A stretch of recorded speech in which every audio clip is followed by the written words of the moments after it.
Hi friends, welcome to my channel. ఇది వచ్చేసి మన్నెంకొండ దగ్గర అండి. ఎవ్రీ సాటర్డే ఇక్కడ ఈవినింగ్ 7:30 తర్వాత పల్లకి సేవ ఉంటుంది. స్వామివారిని పల్లకి ఊరేగించి పైన టెంపుల్ దగ్గర నుంచి కిందకి తీసుకొచ్చి ఇక్కడ గుడికి ఎదురుగా ఒక మంటపం ఉంటుందండి, అందులో పెట్టి భజన చేస్తారు.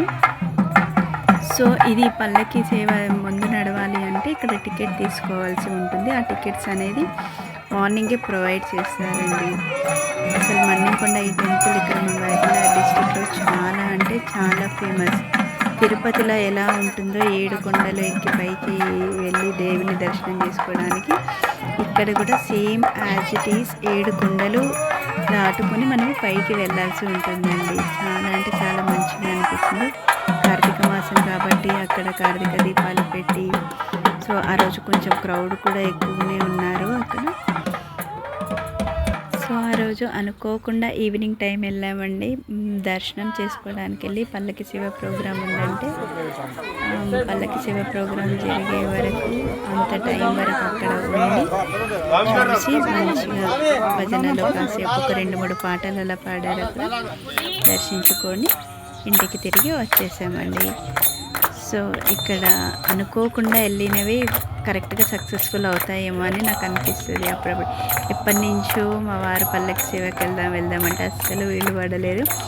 అనుకోకుండా వెళ్ళినప్పుడు మాత్రము పల్లకి సేవ చూసుకొని వచ్చాము మేము ఆ రోజు. సీరియస్లీ చాలా అంటే చాలా బాగా అనిపించింది. సో ఇంకా నా చిట్టి తల్లి చూడండి ఎట్లా చూస్తుందో అసలు.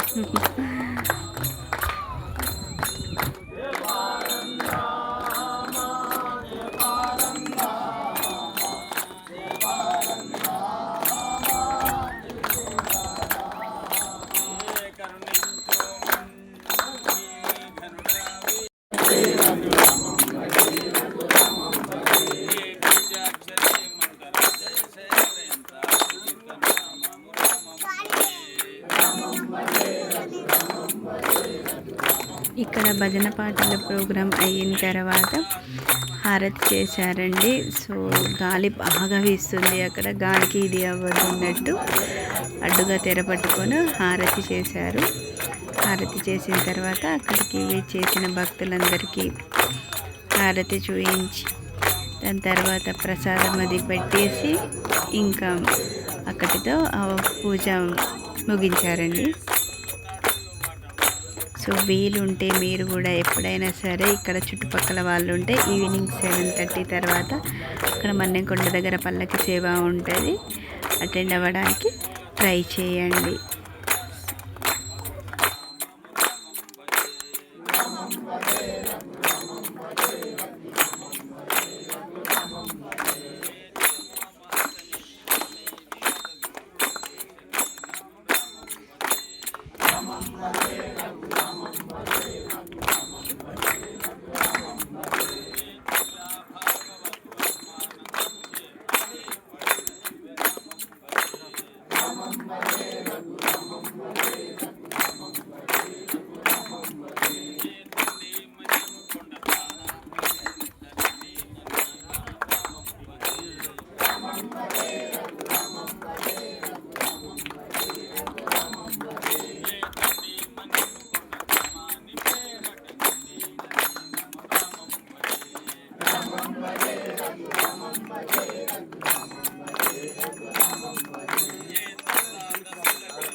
Om Namo Venkateshaya. So please like, share and subscribe.